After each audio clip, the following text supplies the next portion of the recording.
What is up, everyone? I just want to give a little roll call. Thank you for joining today's Power Hour. I want to give a shout out to Dan, Spen, Shed and Cabbage. Good to see you. Shane, good to see you. I Always Swerve, Rat Bandit, Ethan, Mr. Baggins, I see you in there. Reds Rebels, El Moya. How do I say that one? Yes. Hayden, Neon, good to see everybody. Gortz, awesome of you guys to drop by today. Say hello. Obviously, I got a special show planned with a special guest. Arbaz, good to see you. Twisted, the whiz till I die. Love that. Wayne, what's up, dude? Thanks for stopping by. Should be a lot of fun, and I appreciate you guys' support. All right, let's do this. You guys ready to rock? Up the crew. We get an up the crew shout. Gotta love that. The hardest working team in America until they changed their logo. Now they're just an average team. They should have never changed their logo. That's my 2 cents on that. But let's have some fun, everyone. Here we go. Let's do it. Martine, Dougals, what's good? Just want to say hi to everybody. Get a little roll call. Aslam, good to see you. Monty, Callum, love you guys. All right, here we go. Power Hour intro in 3, 2, 1.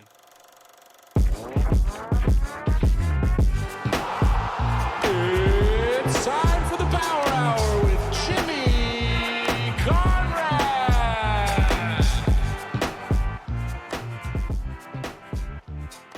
Yes, welcome everybody to the Power Hour. I'm Jimmy Conrad. This is the Jimmy Conrad Power Hour, and I think you've learned from the first 2 episodes that we like to look at the beautiful game in a very lighthearted and fun, yet informative way.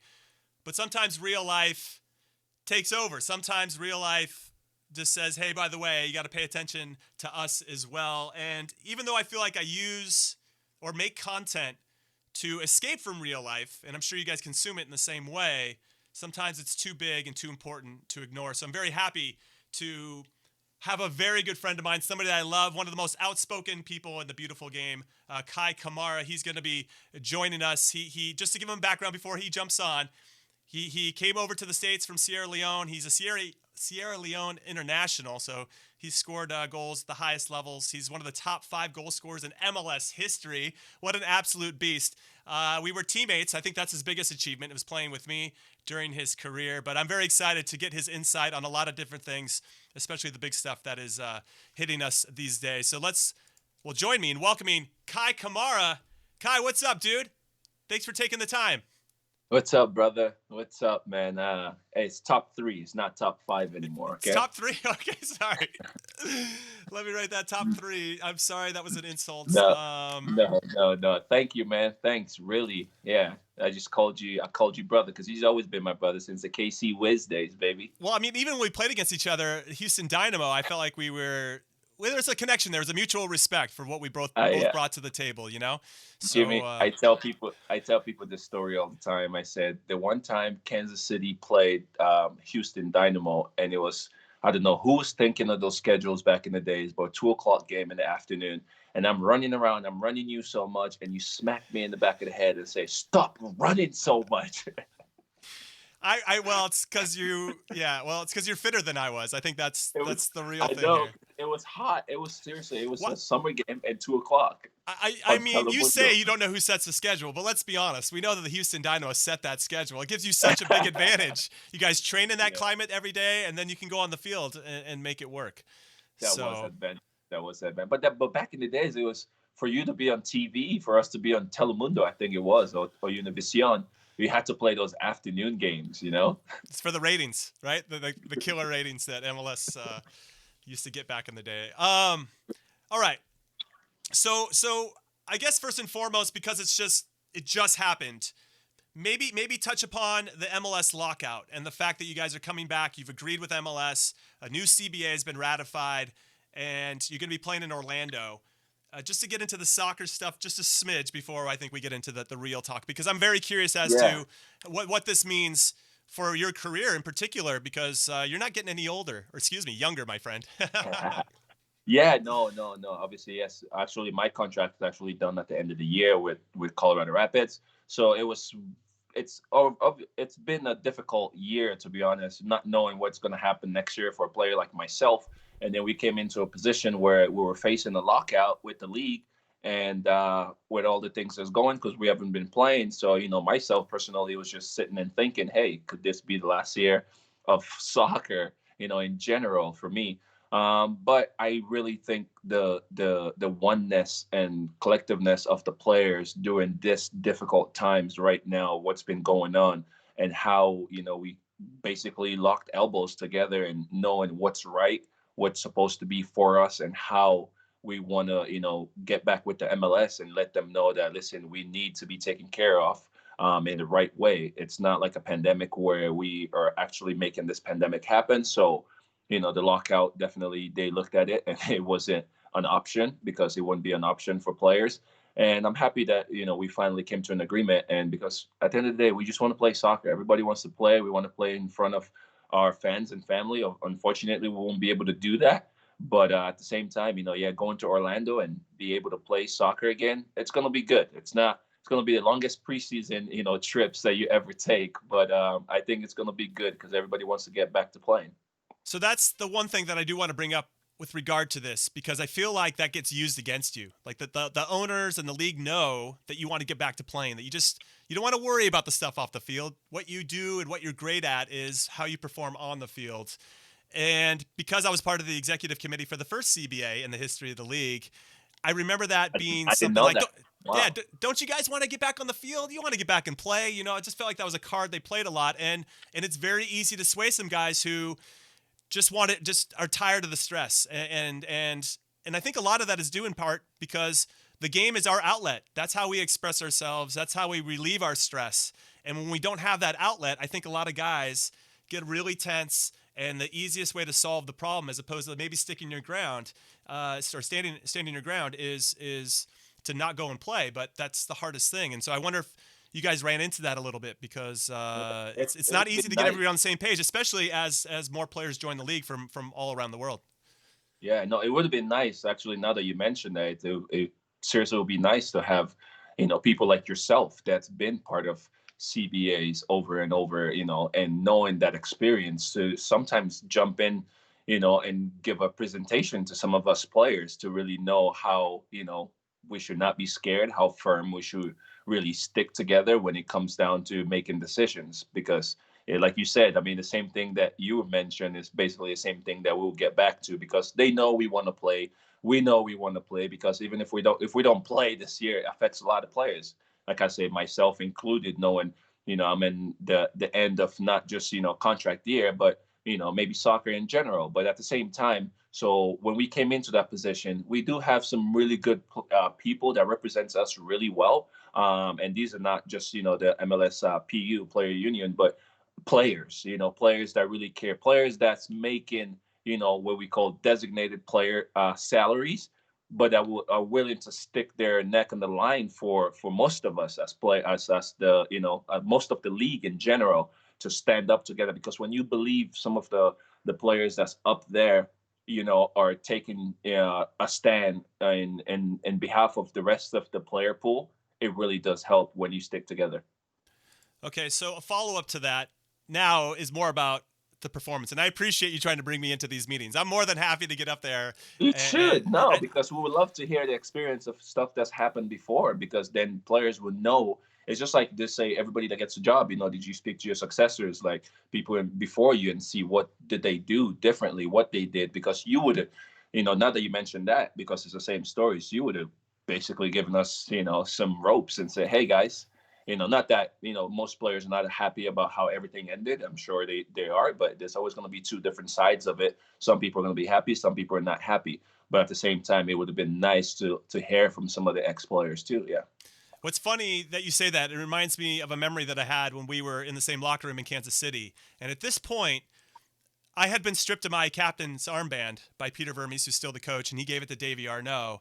And I remember at this point in the season, I was feeling sorry for myself. Like I wasn't the guy anymore. I didn't have that, not that it should matter, but I didn't have that thin piece of cloth, that proves that I'm the number one leader or whatever my ego needed at that time, right?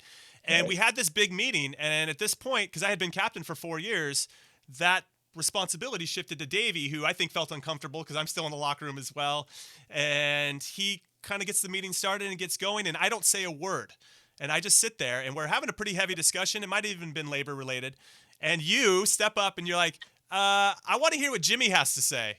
And and I was like, I just wasn't prepared. I had kind of dug in my heels, and like I said, I was having a pity party, and I didn't have anything prepared, and I regret that, because it doesn't matter if you have an armband or not. You can still be a leader on a team and still make a difference and have influence, like I did. I mean, obviously, I was still a leader on the team, but I always remember that, thinking, Kai, man, I appreciate you throwing it to me, but I just wasn't ready. So that's just.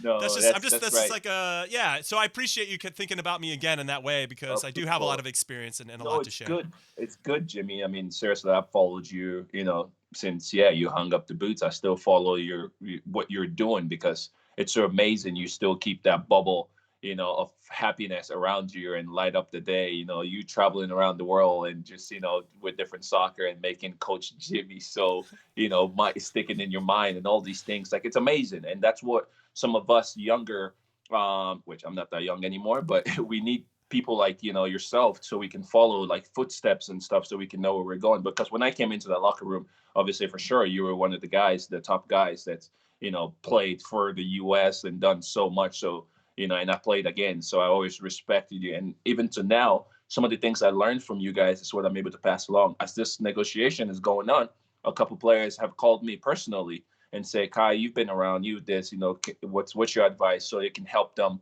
onto knowing, how we're gonna go. I say, listen, it's about you guys. Whatever we vote now, whatever the CBA ends up to be, it's about you guys that's gonna have the future in this league, for more and more years to come. Well, I appreciate that. I didn't have you on the show to pay me compliments, but I won't say no to them either, Kai. So you bring up this bubble of happiness, Yeah. and I think right now it's been really hard for me to find that happiness, given what's happening in our country. It's been really hard for me to find the words to express myself in a way that usually I feel like I'm a wordsmith, like things just eloquently jump out of my mouth. And this has been really difficult, because it seems so obvious what is the right thing, and yet we're in these difficulties. And so I had a few examples in my mind about, Hmm. like, I know what it feels like to be oppressed might be pretty strong, but just I know what it feels like to not feel like good enough, and I'm not getting that respect I deserve. And then I laughed myself off, like, I'm not bringing up these examples because I have no Uh-huh. idea what it's like to be black in this country. And Yeah. so I would really love for you to talk to me and the audience about what that is and what that feels like, just so we can understand and learn. Yeah, it's not definitely not about getting your armband, your captain band taken away and feeling uncomfortable and sitting there. Um, it's tough, man. It's tough. I mean, it's not like being black is a job, but sometimes it just felt like it's a job and you want to make a good impression on a lot of people. Um, Again, this is the hardest time, obviously, from my in my lifetime, that I have to go through. And it's so sad to see what's going on around the country. It's so sad, and somehow of a blessing, when you look at um, Floyd and what happened to Floyd, as saying another life had to be sacrificed for the rest of the world to wake up, for the rest of the world to be black, basically. Because now we're asking all you guys to be black, all you guys to sit there and think and put yourself in our shoes and say, when I'm in my car and I'm driving, a cop goes past me, how many times do I look in my rearview mirror? Me personally, I'll tell you, I look at least 5 times, because I'm thinking, is he coming back around to get me? Am I in the wrong neighborhood? I'm driving a Range Rover. You come over and check and see, hey, whose car? What car? And these are things that happens over and over. And being related to a lot of friends and families that I know that's going for jobs and going for this, where you're getting dressed at home to get ready to go for work. What are you thinking? First thing is, okay, do they hire blacks at this job? Do they this? Again, being part of soccer, which that's where I relate to a lot more. Soccer was my saving grace. I was born in Sierra Leone, West Africa, which I grew up in a war-torn country for years, 12 years of civil war. I finally came to America at the age of 16. It was like pop. I enjoyed life. I do, and that's why I play with a smile, because I never looked back at that. But when I was growing up, I never knew about Black history. I never knew about slavery really much, to how it goes. No, white people came to Sierra Leone and this as missionaries as that, we follow them. We chase them around and, they bring soccer balls and we enjoy those things. So I never knew none of these things until I finally came to America. Then I started knowing what the history, the Black history really was, African American history. And I'm like, oh, okay. But I still didn't dwell on it so much because I said, here I am. I've gotten the opportunity to come to the the country of opportunity, the best country in the world of opportunity, which is the United States of America, and I'm gonna go get it. I didn't come to go to play soccer. I just came to join my mom. So I'm in school and I'm doing all these things, and now I'm playing youth soccer. And who took my hand, who took me places? It's a white man. But I never looked at Bruce Myrie from the Manhattan Beach Hurricanes and Tim Bradford as this white man taking me around. No, I just looked at them as this father figure taking me around because their hearts were so open. They put me around their kids all the time. My mom worked all the time. And that's what I saw until later on when you start getting older. And then now you start really seeing what the complaint really is about being black in America, about the neighborhoods that you can go to without, being turned down or get the stare and all those things. And for me, if the first experience that ever happened, now I'm openly sharing it, was in Columbus when I played in Columbus my first year in 2006, where we had a meet and greet with players and fans. And the first time I went to I met a table and I said hello to, a family of three, a mom, dad, and a kid. Mom didn't shake my hand. And I was like, hello to dad. And dad didn't shake my hand. And I go to the boy that was between the age of 8 or 10, hello. And he looked at mom and dad and they put their head down and and that just shocked me. I started sweating right away. That's the first time I experienced that. That's the first time I experienced my kind not being welcome in a table. This was just a table. This wasn't a room. This was just a table because I've always been welcome with the soccer teams that I've had. People have always, I've had friends and called them families. Have always took me around in the right way. But that was the first time I really did experience it. And I feel sad for what's going on. But for, George Floyd to be that guy now, that person that his life was basically sacrificed for the rest of the world to be black with us and experience what we've experienced and stand up for us. It's very sad, but at the same time, I'm really happy that the world can stand with us. Okay. So my question is, when that happens in Columbus, Mm-hmm. do you talk to anybody about that? Do I did. you? I did. I did. When I left the table, I spoke to, I don't remember who it was. I spoke to maybe one or two of the players and staff. And I'm like, this just happened in that table over there. And their response was, I think that family was from Toledo, Ohio. And that was the first time I knew that name because they were like, in that area, they don't really like black people that much. So I'm going over this whole experience of a meet and greet now with different people. And every table now I go by, I'm thinking, is it okay to be in this table? But that was my first experience. And I asked, and that was the first time I heard the name in my head, Toledo, Ohio. It was like, that's where they're from. And I was just like, they told me how it was over there, but I didn't know the histories. Yeah, dude. I'm gonna pop this out back to me and you, but that's unbelievable to me. And I want to share an experience with you. I don't think you were on the team in Kansas Uh-huh. City. I've talked about this a few times, and I have a lot of regret. And I actually, in some ways, want you to guide me as to what I should have done different. I know the obvious choices, Mm-hmm. and you might state those, and that'll just further what I already think in my heart and in my mind. But we were in Salt Lake City for a game. Okay, we're at the old stadium on the turf, the crappy Okay. turf that was taking years off of people's careers because the turf was Yeah. so bad. Yeah. And one of my players, a black teammate of mine, Mm-hmm. was, and I don't want to say his name because this is ultimately his No, that's fine. story to share. Yeah. But it's important, I think, for the discourse that we're having now. He's warming up behind the goal during the game, and somebody throws an empty whiskey bottle at him, and then Uh-huh. somebody throws a banana at him in Salt Lake Uh-huh. City, dude. And we didn't know. Obviously, we're playing. I'm not. We're unaware of this situation. He's warming up by himself, from what I Yes. understand. Maybe there was another Yeah. team. I don't know. We don't get informed about this until after the game, at which point I think we had already left the stadium. We're all fired up about it. You Yeah. know, we're very supportive of him.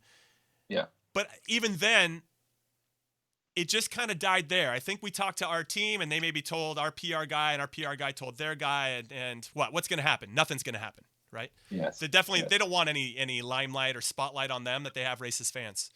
Yes. So we supported the player. Okay, we gave him the support that he needed. I don't know, maybe not in the way that he needed. You know, I feel like if that happens to you, you need someone to talk to. You need to be able to sound off. And obviously, we can't relate to what that feels like. We can get angry, of course, but I have a big regret, man, because I feel like we should have amplified that. Now, Twitter, I think, was just on the precipice, so it wasn't like we could have immediately gone to social media and said, there's some bullshit happening in Salt Lake City. And I just read a thing about Jessica McDonald in an article in The Athletic yesterday saying that's where she's dealt with some racist abuse too. Now she's a little bit fearful about going to do the NWSL stuff in Utah because of some issues that she's had there because of the color of her skin. And I just feel like we should have done more as a team. Now, Yeah. I can't remember whether he wanted us to not do anything. If he was like, hey, don't worry about it, which we should have seen through that right away and still been very supportive and vocal because it's unacceptable. I think some people don't want that type of responsibility. You know, sometimes it takes a special person to put themselves out there that way, you know, and stand up in a way that's going to be like somewhat of a lightning rod and a name that's attached to a movement. But I just, dude, I don't know. I feel tough. like It's a tough I let him situation. down. I feel like I let him down as captain of the team. And for somebody that stands up for more than that I didn't do enough we essentially let it go. And we made that it was okay. And that behavior was then, not that it was justified, but we didn't slap it on the wrist. We didn't do anything to rectify that. And anyway, it still hurts me. And I don't know. I didn't know if there was anything you thought we could do different. Because there is no excuse for what we didn't do. I mean, I think we did the bare minimum in terms of supporting him as a human being, but not amplifying that. Yeah, no, it's a tough situation, and obviously the league is cracking down a lot on those things nowadays with soccer for all, and no discrimination for no matter what it is, age or race or sexism and all that stuff. Obviously, back in the days, I can definitely see that. But so it goes to me into, again, when somebody tells me, "Oh, that's Toledo, Ohio. That's how it is there." So it's like saying, if that's a repetition of, okay, true, that's Salt Lake City, that's Utah. So some of these things are going to happen there. So with the player, if that was me myself, which actually has happened to me, but not in America, playing in CONCACAF, playing for Houston, and we played away. I think it was El Salvador, I want to say. We played when it's happened with the bananas and all that stuff. So it's tough because here you are, like you said, again, you're in the game, you play the game, and then you come out of a game as a captain. Yes, you hear the stories. Somebody complains. I can soak on it as if it was me. I'll soak on it, cry on the inside, or then I'll just go, okay, it's expected in this place. So it's really hard to know how do I want the rest of my team to react. Maybe if it would have happened before the game, where it's a warm up before the game, then yes, my captain, Jimmy, the rest of the team comes and stands with me in whatever corner or wherever it did happen, making sure security takes that person out of the stadium or making sure that stuff is kind of dealt with. Or, the hands around the shoulder for the person after the game to say, okay, what happened? But it's hard because most of us go through different type of discrimination or racism, I really have to say, where some people are able to deal with it in a positive way. Like myself, like I say, when it happened to me, I'm playing in the game in El Salvador in the CONCACAF, and I'm getting all this monkey chants and all this stuff, and it's right there, and I'm just looking up there, and I'm like, you know what? F you guys. It's my motivation, and I'm gonna make sure that we beat you guys. So when I'm walking out of this place, I'm doing monkey celebrations when I do walk out, if that's how you want to do it. They say sometimes some people are trying to do this. It's actually happened on the field. I've had opponents that I've played against on the field, and they do racist, slurs to you to get in your head and those kind of things. It's not acceptable. People think, after the game, I've actually gotten into one or two players, I'm not going to call their names. They say, oh, I just wanted to get in your head. No, you're not getting in my head. It's just telling me now how you're thinking. Is that the only way you can get in my head? Is that the only way to shut down, a black player, a black, a black person by saying, some racist stuff to them? I don't think it's acceptable. I don't think it's good. But in your situation, when that happened, I think you probably, and you would have, knowing you would have done it differently if it would have happened at warm up, leading into the game, and bringing the team together to stand up for that black player, than knowing about it after the game. Yes, the press and everything, how things were run during those times was completely different, and that's the power to social media nowadays. Because of when stuff like this with George that happened, everybody gets to see it. The whole world gets to see, Amand, going for a run and being attacked. And then there's videos of it. But when there's none of those things, so it's really hard to just hear from people's story. And one of the things I want to also say is, when those protests, when these things happen in America, which they've happened over and over. I was in Kansas City actually for Trayvon Martin. Then me and CJ Sapong came on. We put our hoodie on at warm up and all that. And after the game, Beasler and Susie and them came to us like, we wish you would have told us. We would have done it with you. That was so much support from those guys. But we were scared at the same time because we're young professionals, not knowing what to do. We don't know what people are gonna say when we do this. Here we are. We love Kansas City. We're having so much love from the fans and all that. Now a black kid has been shot, has been killed, and then we're like, you know what? We're gonna stand up. We're gonna put this on. But at the same time, we're still scared, not knowing, what they are gonna say about us after this. But when those guys came about and say, "Hey, we wish you would have told us. We all would have, put our hoodie up with you guys at that time." That felt really good. Which also is the same thing. They didn't know, just like you didn't know what happened until after the game. Yeah. No, I appreciate that. And it was less for me to be forgiven in some ways, just to get some insight, because I think that there are a lot of different situations that, for lack of a better phrase, white people find themselves in, who I think want to help but don't always know what to do. And I think amplifying now is very clear. Listening, Yeah, learning, and we're amplifying black educate voices, we're educating and to believe each other, you Jimmy. guys. Yeah, absolutely. Yeah.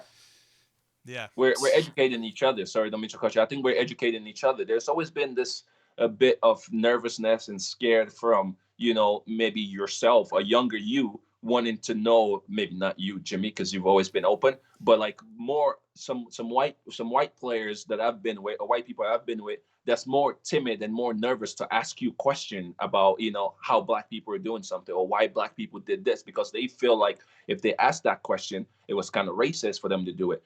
But I want you to ask that question. I want people to ask me about Africa. I want people to this. I don't want people to just look at me and say, "Oh man, this is how they did it in Africa." But I don't want to ask Kai, because if I ask Kai, he's gonna think, I'm racist. I'm this, And hopefully, this is the boundary, and this is the place where we're crossing over now for those conversations to be had with between people. So I'm making you comfortable. So I'm not the only one that's protesting. I'm not the only one that's putting that hoodie on anymore. Because if we're doing it together, people respect it more than when it's just black people protesting and everybody's just looking at, oh, okay, here's another one, here's another protest, here's another protest. But then now that's why this protesting right now is so powerful, because everyone is doing it, not just the US. There's Canada, there's New Zealand, there's Germany, there's England, there's all these places. And it's showing that, what? Everybody has seen it, everybody has heard it.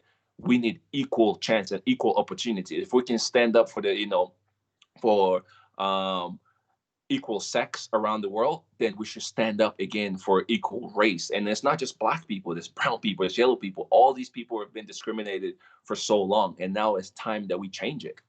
I wanted to bring up a little bit something on that topic, because not only are you black in America, but you're also an immigrant. Now, I know you've been naturalized. You got your citizenship, I think, in 2006. So I don't know why you're not playing for the U.S. men's national team. Different conversation. But how about the immigrant experience and how you can relate to that as well? Because that is a big challenge. I know Black Lives Matter is dominating, as it should. And we have the pandemic stuff that obviously really factors in, and actually I think amplifies the disparity in rich and poor, and who has access to what.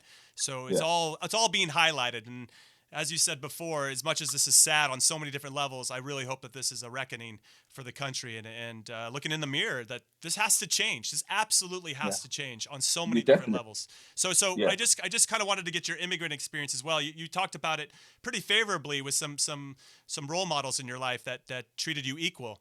but I Yeah. assume you've run into some things as well that can speak to, again, Yeah. a lot of And I have to unfair say, injustices. very much so. I have to say, again, I was blessed. I was a refugee coming to America from the Civil War. I came into the U.S. as a refugee in 2000, naturalized in 2006, and became a citizen of this great nation. Like I said, all the opportunities is here, whatever you want to achieve, and which is so good. At the same time, coming into America, I was nervous. When we talk about bullying and all that, I didn't know what those things were. I was nervous in high school. I was being, made fun of in high school because of my deep accent, because of the color of my skin. It was so darker than most of the other, black guys around school and all those things. But I didn't really know. I didn't really know how it went. So this goes down. It's the funny jokes that most times people think are funny jokes, but those things does carry on with you in your adulthood. As young people, where from high school, from this, obviously now we can see the interracial, not just relationship, obviously, which I am in, but interracial friendships are becoming so much bigger and bigger in people younger than us and all that stuff, which that's what you want to see more of, so that the discrimination can be pushed away, so that if I have a gay friend, it's fine for me to walk around with them and not people thinking, okay, maybe I am gay too, and all those things. So it's okay to be starting to see the world in that way, so that it will go in a better way. Because when I was younger and a refugee in America, I was shy. I was scared. I was scared to go around a certain crowd because my English was not good enough. And but I was just happy the fact that I got an opportunity to come to this country. So that's why, so now we talk about immigration, not just being black.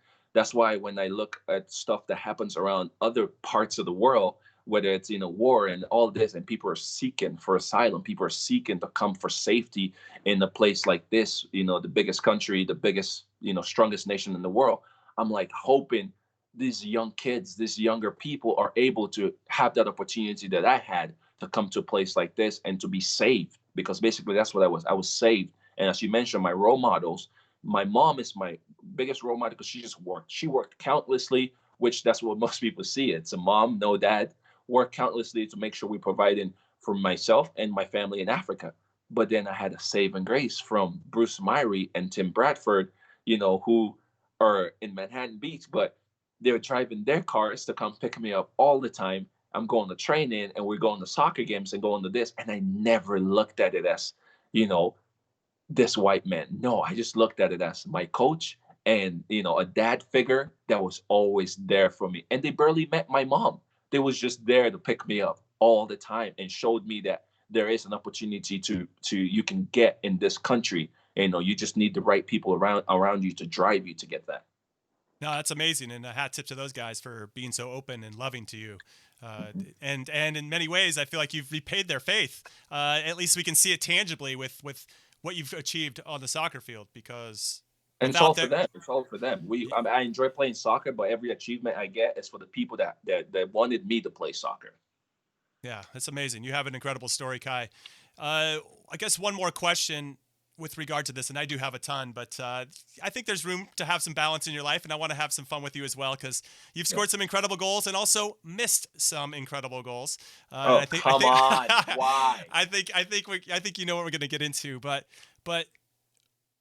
I guess this is twofold, and you can kind of pick which part of it you want to answer, or maybe get to both. Hopefully, you came over with this dream, and you've mentioned it a couple times, that America is this great country, and now that you've lived here and you've seen it for what it is, in a lot of different ways. Do you feel the same way, or do you think the possibility is still there, or do you think the American dream is a myth, which I think it is for most people in this country? I think for a certain color and for a certain class, upper class, that is not a myth.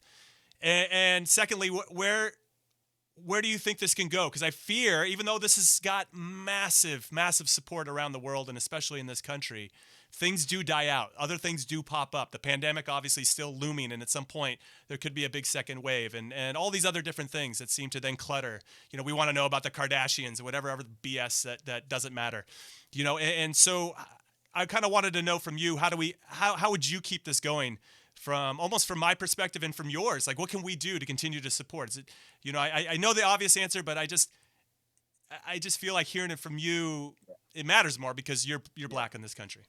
Yeah, no. At one, do I feel like it's a false statement as America is the greatest? No, no way. America is still, to me, the greatest nation and the best country of opportunity in the world, and I believe in that. And it's funny because we say, I'm focusing to doing something in my country in Sierra Leone right now to educate, younger kids and making sure that they know, you can play soccer and then still do school at the same time.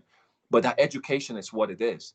We look at America and most people might think everybody's educated, but no, because that's the problem. It's education. It's some people, are in this place where, lack of education, lack of knowledge, they're still into the past of what happened then and still trying to have that continue with them. But we're growing. We have, this platform right now that they didn't have back in the days, to be able to do something like this, Skype or FaceTime or the new iPhones and those things. So people just need to grow. People need to grow. We all need to grow together because yes, the country is an amazing place and it's so diverse. It's a melting pot. So you have to accept that. Again, the little histories that I know of America being, owned by the Indians and all that stuff. That's a little one that, that I know, but we just know everyone in this country came from somewhere.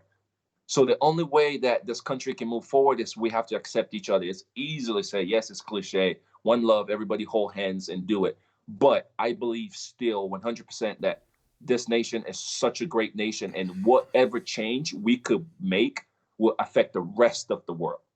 Because yes, racism is not just here.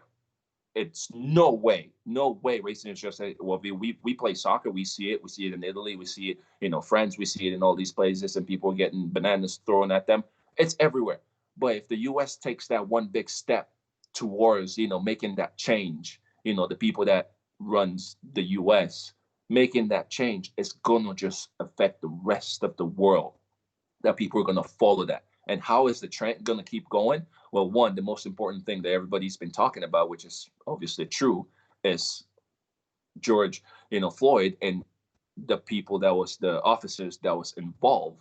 All of them must be in custody at the moment so that, we can calm down and all these riots and all these protests that's going on because people want to see that. People want to see that happen. And it's crazy, Jimmy. It's me and you are in a place and we do something.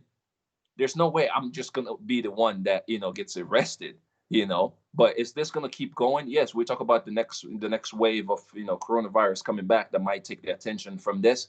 But I don't really think right now people are really thinking coronavirus because everybody's just thinking how can we make a change in the world and the protests that's going on. Hopefully, more peaceful protests continue to keep going on.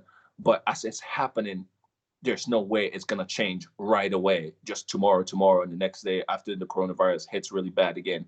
And everybody just switches attention because this right now, it's the only thing that will help change and help, most Black people get an equal opportunity in most workplaces too. Well, Kai, thank you so much for this insight. It's unbelievable. I love you, dude. But we're going to take a quick break here, halftime, and then we'll get to do some fun stuff with Kai. Stay hydrated. Yeah, the halftime. The orange slices are coming, and we appreciate you guys sticking with us. This has been very illuminating. So thank you so much again, Kai, and enjoy those orange slices, everybody. Here's halftime.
He's got heart-shaped hands. Kei Kamara. Who's got millions of fans? Kei Kamara. 'Cause we love Kei Kamara. We all love Kei Kamara. Who scored against the Blues? Come on! Kei Kamara. Then Grant Holt scored 1-2, just like Kei Kamara. 'Cause we love Kei Kamara. We all love Kei Kamara. He comes from Sierra Leone via Kansas to Carroll Road.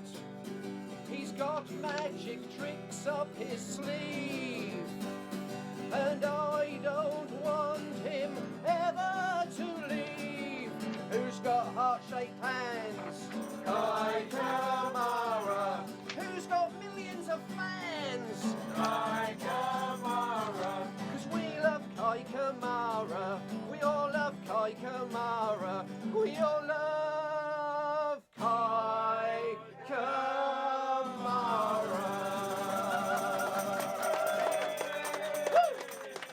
On the ball, Kei.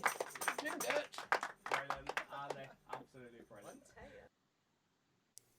All right, so we just got a good look there. Can you guys hear me? Am I on? Where am I? Test, test. You guys got me. Good. So, Kai, we just heard your song. They sang about you.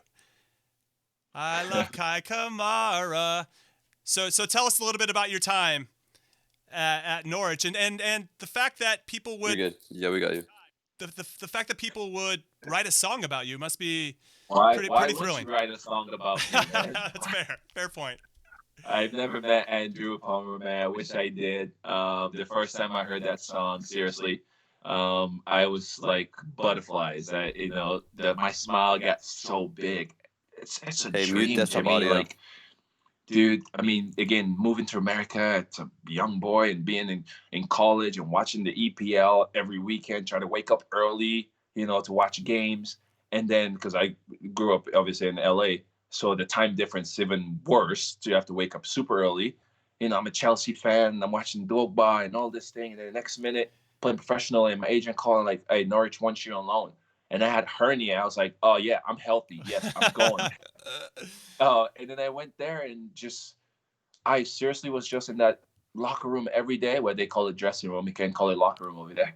I'm in there every day with this big smile bubble in my, I'm just bubbly. You're and just being guys are yourself. like, You're being yourself. why are you always happy? I'm like, why not? But yeah, playing at Norwich and the people are just super awesome. You see, I'm from a little town called Kenema in Sierra Leone, 150,000 people. So that's why I've actually done well in places where I've played that's a little town like Norwich or Kansas City. But the people are so welcoming. I walk to the stadium for games and I walk home after games with the fans. So it's just, that song was just, an awesome thing to hear. All right, let's take a look at your one goal for the Canaries. We're going to watch it right now. Take a look, everybody. Corner out of it. Snodgrass is waiting to take it. Better delivery. Oh, it's the equaliser. And it's Kei Kamara who scored it. Look at the power, even in slow motion. There's his movement. I mean, Then goes again. Fellaini can't get near it. You jumped higher than Marwan Fellaini. That's what I'm going to say. Who was in goal? Talk to us about that moment. I don't remember who was in goal. I'd have to look back at it again. But was it Timmy Howard? Used to be my teammate last year. Yeah. Was it Timmy Howard? Yes, it was. Wow, so you have Fellaini marking you. You out-jump Fellaini, which is not easy to do, especially with the size of his hair. You got Tim Howard, who is a friend in goal. How special was that moment? Because not only did it allow Norwich to equalize, you guys ended up going on to win the game in the last 5-10 minutes of the game.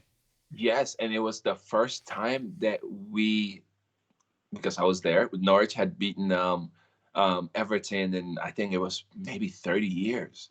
So being part of that history was amazing. The goal was not just, I obviously describing the goal, when the guy was who's on the ball, who's still playing wonderful left foot, and that's Snodgrass. I knew it was going to be outswinger, and I knew I was going to run near post. I just wanted to just see how much I can take Fellaini back a little bit so I can be able to run in front of him, which I did that. Right when I beat him, right when he didn't react well because his respect wasn't there. He didn't know who Kei Kamara was in the air. Right when I beat him on the run, and I just knew, I was like, okay, this ball's coming. When I got up there, all I wanted to do was just put as much power that I could on that header. And I knew it was Timmy in goal. I knew it was Timmy in goal. I really had that feeling going into that game when I came on that this could be the game I score because of just the connection, the U.S. connection. We're both Americans and we're playing there. And I've watched Timmy Howard played for so long. And finally, so when I had that goal, I think I did 3 celebration in one for one goal. That's okay. So, I'm totally okay with that. It's not a big deal. Yeah, I was like, we dance, we did whatever, and then obviously I'm Muslim, so I got on the floor, I did my prayers. So that's all 3 celebration. For most, Muslims would see Mo Salah do it a lot. 3 celebrations in one, and then after the game, they told me I was the first Sierra Leonean to ever score in the Premier League, and I was like, whoa, because I knew some other Sierra Leonean players that's played in the Premier League, but to be the first one till this day that scored in there, and I was like, very proud of that moment. No, you should be proud. That's very cool. I mean, especially if the path that you've walked to scoring in the Premier League is next. I mean, I think I have a cool story. I roll my goal against Mexico all the time. That's the clip that you should be rolling. I see that all the time, sir. I see that all the time. My reputation precedes me. All right, now we're going to do a little thing called, I don't even know if we have a name for it. Oh, remember that. We do have a name for it. And I'm going to have to resize your thing because my Streamlabs is just not being my friend right now. But once I get this fixed. Don't go too far because I'm a striker. We have short memories, Yeah, no, I understand. Okay, hold on. I'm almost there. So the first picture is you with your dog wearing a Chelsea jersey. The dog's name is Chelsea. That's right. So I assume Chelsea's your favorite club? Chelsea's my favorite club. I mentioned it earlier, watching Drogba. Chelsea's my favorite club. I love Chelsea. And back in Kansas City, I adopted this dog from the a shelter. And so I had to give her the name Chelsea. She's been to England with me, Canada, everywhere in the U.S., been everywhere. So, yes, Chelsea for Chelsea. Now, you got your dog a jersey. That's some next level-ish, if I'm not. That's intense. So, you have to. If they make it, you have to get it, man. Okay, all right. So talking about Chelsea, we have this little game we like to play called Loan, Sign, Sell. And because you're a big Chelsea supporter, I'm going to give you 3 names, and you have to decide which one you would loan, which one you'd sign, and which one you'd sell. The first name is Frank Lampard, Super Frank Lampard. The second name is Didier Drogba. And the third name is Samuel Eto'o. And so you need to let me know who you'd loan, sign, and sell out of those 3 players. And they'll all be playing at their prime, right? Sure. Let's do it like that. Yeah, of course. Playing at their prime. Playing at their prime. This is a tough one. It is a tough one. I will... Oh, my God. At their prime? I will...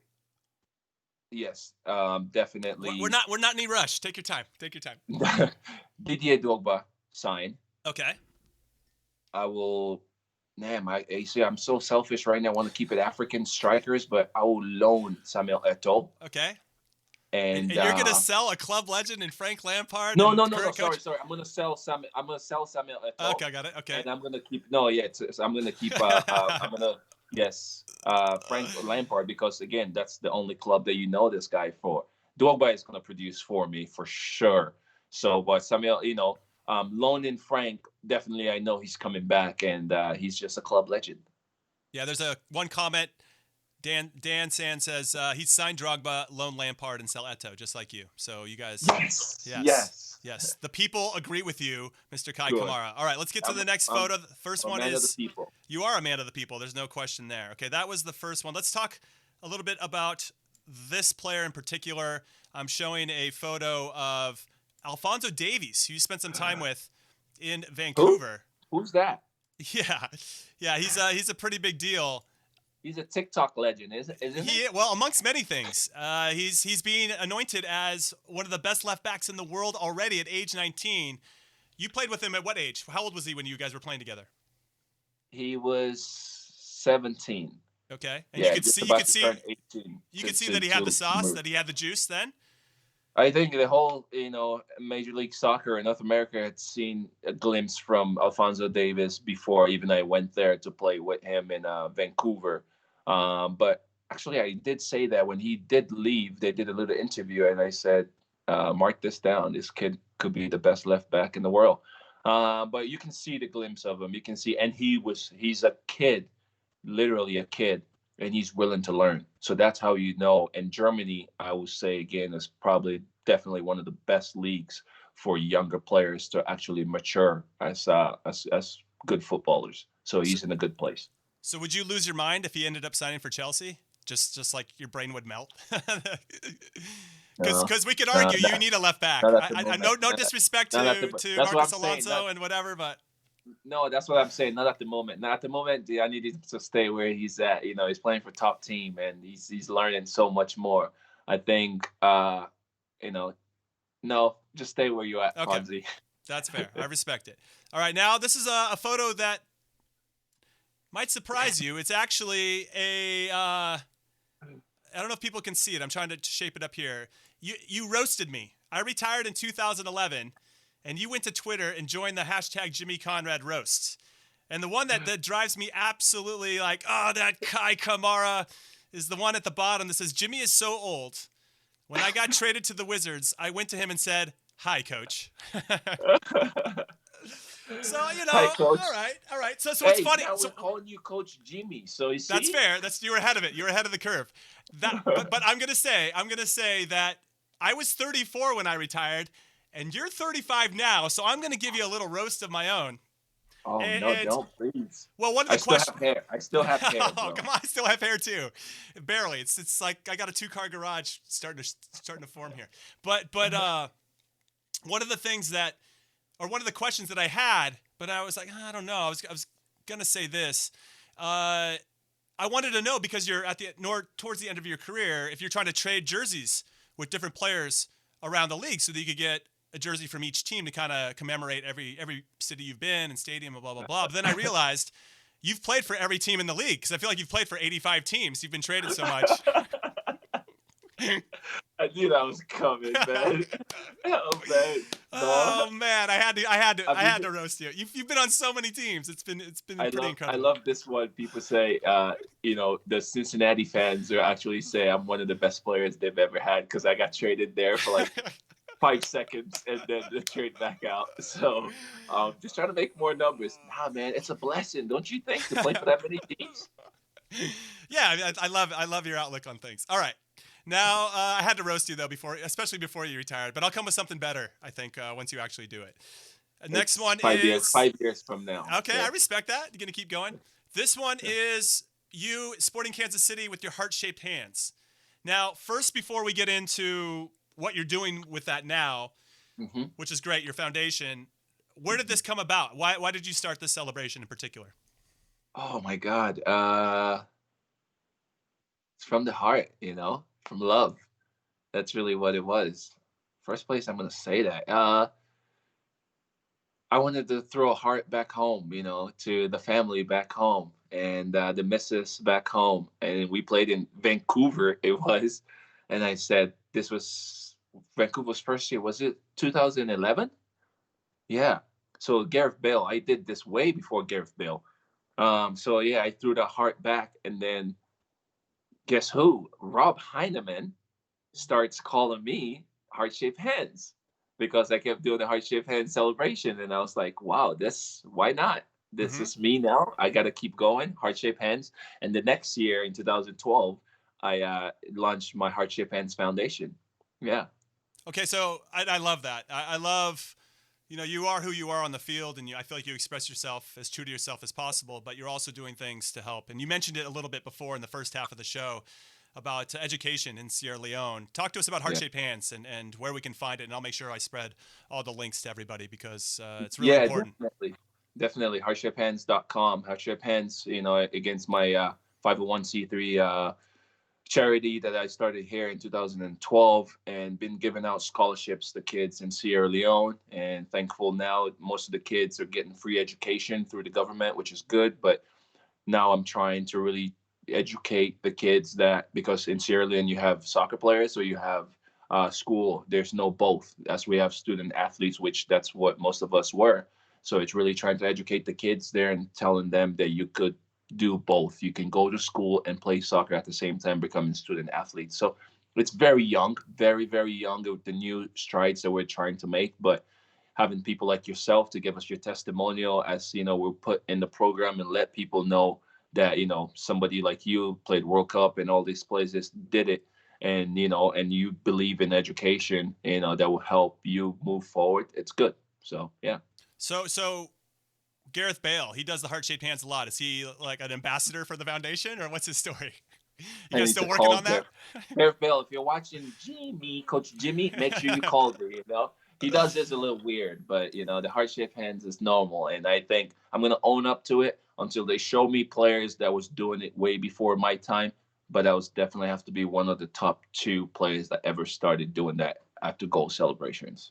Yeah, and Angel Di Maria is also famous for doing the heart-shaped hands. You got a lot of people that could be an ambassador. He came on after me because he played, the U20s and all that. So that was after. Yeah, so. He's definitely taking notes on Special K, baby. Yeah, you should. Get them as ambassadors, so. We should. Yeah. We got to make that happen. All right, here's another photo. Me and you and Josh Wolf, Davey Arnaud, Jack Jewsbury, Michael Harrington. You guys are dancing. I love it. You got the sauce. You always had the best celebrations. And one in particular, actually, that I want to show everybody is this one when you were at the New England Revolution. I'm pretty sure you know it. Oh, well. Oh. Now 7 goals.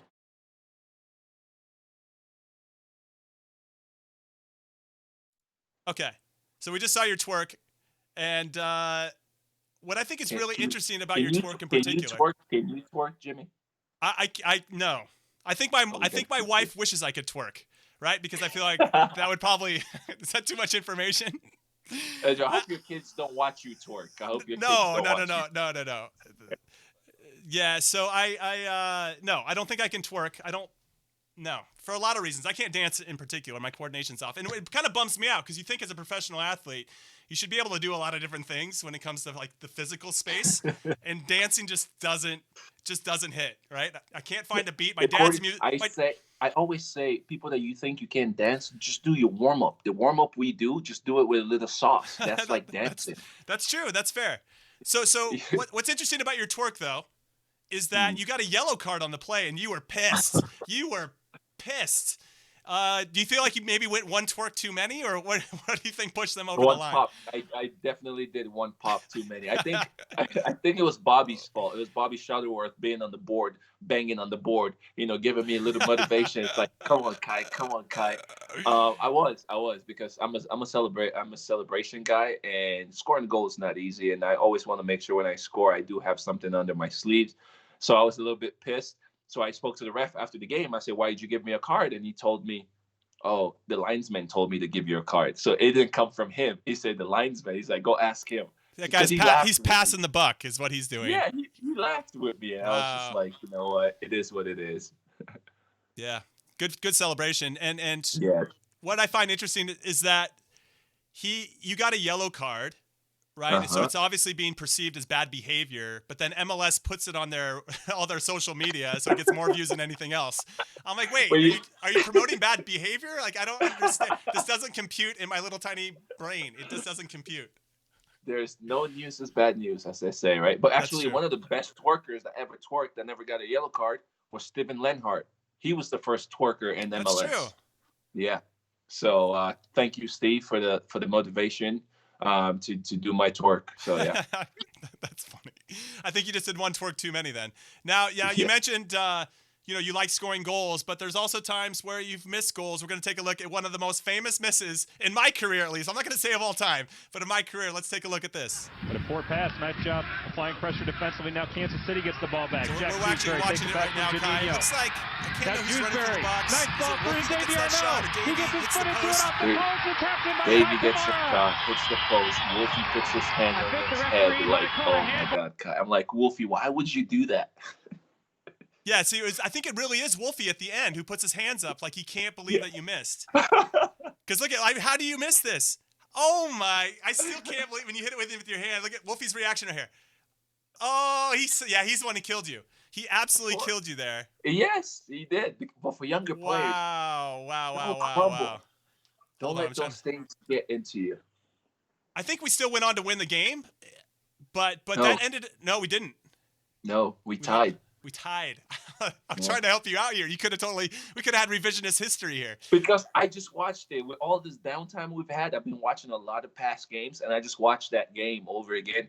And actually, you were on the field. Can you Yeah. believe Greg Berhalter was on the field? Wolfie was on the field. All the coaches that I know nowadays were on the field that day. And we still don't forgive you for missing that. I will say that went viral. That was like one of the first MLS videos that went viral. And That was the first time I went viral. That was the first time. all right, let's move now to our last photo. And this one is, let me get to it. Let me if I can find it here. I got a lot of tabs with us, me and you. And again, dude, I really appreciate your time. I know you are an awesome dad and family guy, so I appreciate you taking some time. So here's the last one. It's you and Chris Wondolowski playing together in Houston, and you're on his back. What I find interesting about this photo is that you guys are two of the top 3 goal scorers of all time in MLS history, and that's a big deal. We're gonna throw up the chart here so everybody can see. Wando has 159 goals. How many do you have? 120 something. 126. 127. 27. 127. Okay. So you're okay. You're not top 3. You're top 5. You're number 5. You said that earlier. I was like, no, man. We looked at the stats. People keep telling me I was top 3. They say I'm tied. I'm tied, right? I'm tied with someone. No. So Wando's first with 159. Landon's 145 at second. Jeff Cunningham's 134. Jaime Moreno's 133. And you're sitting in 5th at 127. Now, I think you're going to get 3rd by the end of the season. Maybe that's what they were trying to intimate. I think you'll be there for sure. Because to be honest with you, Jimmy, I don't look at that stuff. That's why I don't really know. Because I just look when people usually tag me or tweet me and say, "Oh, you're this, at this number." Because I try not to. But that celebration, as you said, I put my 2 fingers up for deuces. As me and Wando, we always put deuces up, and because it's that story, Jimmy. We came from a Division II school. Wondolowski went to Chico State, Division II CPA conference, and I went to Dominguez Hills, Division II. And that's always been my connection with Wando, and we talk about it all the time. And when we play together, it was, we have to represent Division II and let the people and the players, the younger ones that play in Division II, have that same goal that you can make it and you can play. So I have so much credit for Wando, and I'm so happy we have that picture together. I speak to Wando all the time, and to say we played together, that's one, but now he's top of the league, and we're just like both of us. He's like, no, dude, you got to come. I'm like, nah, I want you to stay there. I don't mind if I go number 2, and me and you are 1 and 2, and it's fine with me. So what I want to say is this, because Wando's claimed this is going to be his last year, and you said at the very beginning that you're considering that maybe this is yours as well, but now you refuted that and said you're going to play for 4 more years. Do you think you can catch Wando? He's got a pretty big gap on you. He's got 32 goals. Do you think you could catch Wando before this is said and done? And then on the flip side, you got Joseph Martinez, who's banging in like 30 a year, and he looks like he's going to be in MLS for a while. I mean, it's going to be tight, Do you think you can catch him? This is great. I don't want to catch Wando. It's not, oh man, it's people are probably like, no, you're lying. No, I'm serious. I respect these so much. A player that was in Houston for how many, 4 years or so, that didn't get first team soccer. That's the thing too. How many goals Wando would have scored if he would have played first team ball for the first 4 years of his career? But no, he was just winning, the Golden Boot in reserve leagues for so many times. So that's why I respect him so much. I'm gonna score goals. That's for sure. I'm not even worried about that because I have so many more celebrations that I have to give out that I haven't given out yet. So for as many goals I score, whatever number it does ends me at, I mean, I'm just happy with the goals I've scored so far. Listen, everybody, I know Kai. He wants to be on top. He's being very diplomatic because I know his respect for Wando is real.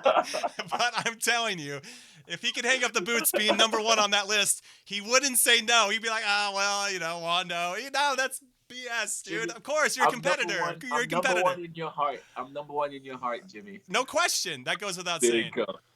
Well, Kai, thank you so much for your time today. You are a beautiful spirit. You're a role model to not only fans, but to myself and my family. And we want you to continue to keep being you because you're a very special guy. And we wish you the best of luck in this tournament in Orlando for the rest of the season and for the rest of your career.